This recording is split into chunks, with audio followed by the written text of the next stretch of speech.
Stop trying to figure out the whole journey before you take the first step. God doesn't give you the entire staircase. He gives you the next step. And then he gives you the grace you need to take it.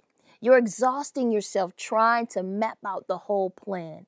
You want the roadmap, the timelines, the guarantees, and you're thinking, I don't have what it takes to do all of this. And you're right, you don't, not for the whole thing, but you have what you need for the next thing. Psalms 37:23 says this: The Lord makes firm the steps of the one who delights in him. Not the entire path, not the destination, the steps, one at a time as you go. Because here's the truth: you don't need grace for the whole journey. You just need grace for the next step.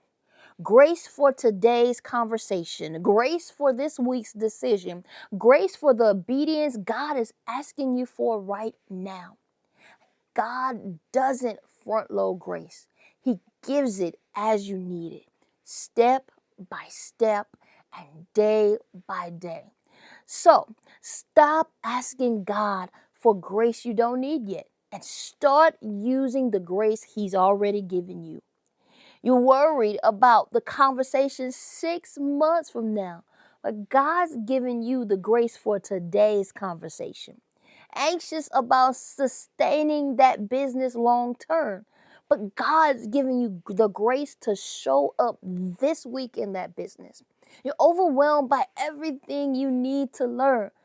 God's giving you the grace to learn the next thing. Grace for the next step means you don't carry the weight of the whole journey in today.